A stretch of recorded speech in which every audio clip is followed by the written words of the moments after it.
Wabarakatuh. Mungkin ngelihat teman-teman dari Banten agak kaget ya. Jadi ini adalah potret Banten yang kalau boleh dilihat agak suram ya sepertinya ya. Lebih cenderung gelap gulita gitu ya. Sesuai dengan potretnya. Artinya wajah yang berdiri di sini masyarakat Banten itu yang terjadi dengan sesungguhnya. Dan itu juga bisa diwakili dengan kasus Pak Charlie Chandra.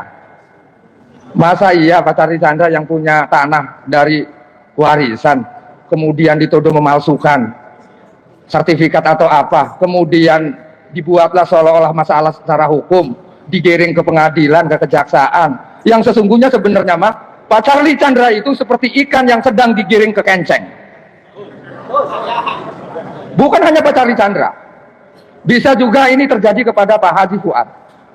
Bukan hanya kepada Pak Haji Fuad, tapi juga terjadi kepada Pak Budi dan teman-teman yang lainnya, bahkan mungkin saya, bahkan mungkin saudara-saudara kita yang ada di sini. Itu akan terjadi.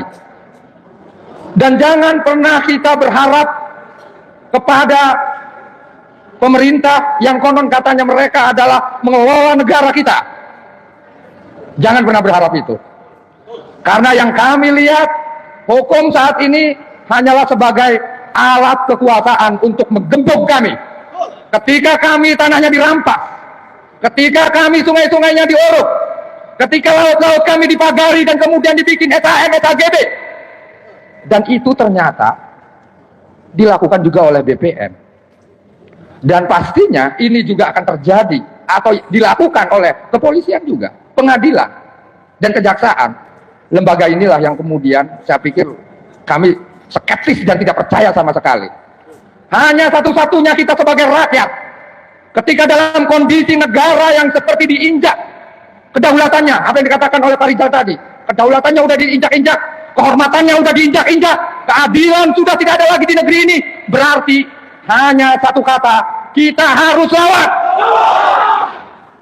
Boleh kita lihat persoalan di Pati kemarin. Rakyat-rakyat kecil, orang-orang tukang cangkul, petani, nelayan, tukang beca, tukang kuli, tukang panggul, mereka awalnya takut.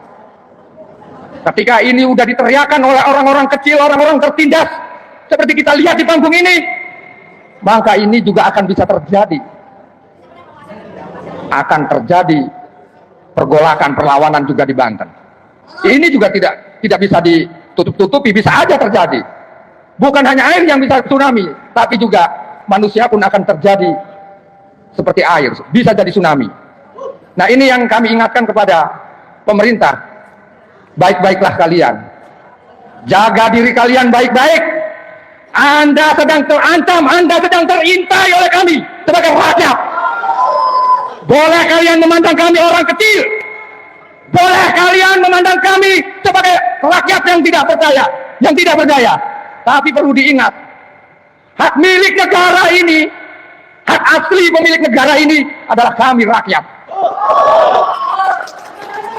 Kami rela tidak berkeren-keren, tidak berbersih-bersih, wajahnya suram.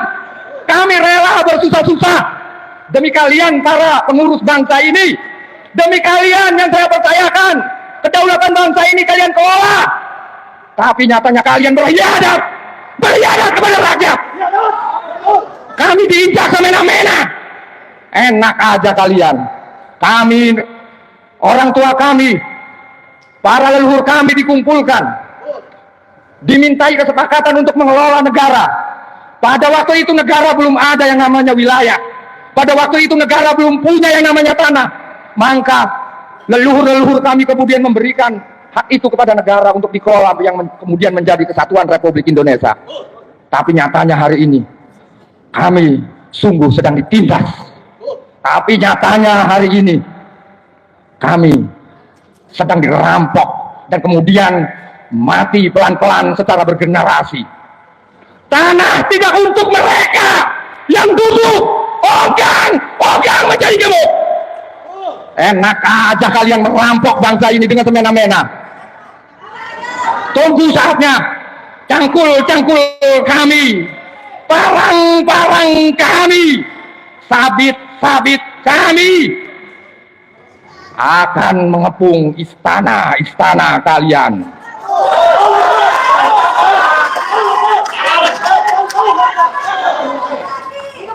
Enak aja kalian mencuri, merampok di bangsa saya.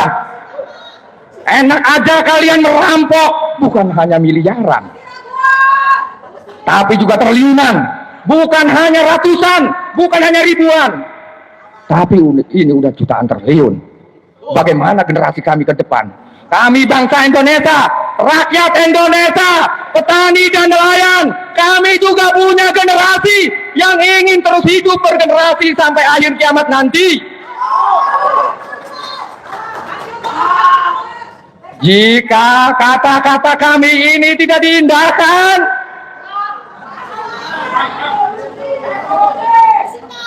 bukan hanya papi yang bergolak. Sering saya katakan berulang-ulang, ingat Pak Presiden, ingat menteri-menteri, ingat para dinas-dinas, lurah-lurah, camat-camat, bupati, gubernur, dan wali kota. Awas, kalau rakyat Banten sudah marah, maka akan bergolak Nusantara. Dan saya ingat betul, Banten dan Jakarta atau Betawi itu adalah satu bongkol, seperti gusi dan gigi dan tidak bisa dipisahkan. Jika Banten marah, maka Jakarta akan marah. Jika Jakarta akan marah, Bekasi akan marah. Dan jika Bekasi marah, maka Cirebon akan marah, Sunda pun akan marah, apalagi daerah Sumatera, Lampung sana, Medan, Palembang, dan seterusnya. Semua kepulauan Indonesia akan marah. Ingat itu. Ingat, sekali lagi mohon diingat, ini bukan main-main. Ini adalah bahasa yang keluar dari lubuk yang hati yang paling dalam. Ini adalah bahasa yang keluar dari jeritan rakyat.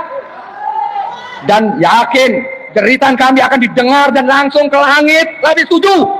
Dan akan didengar oleh Allah Subhanahu wa Ta'ala.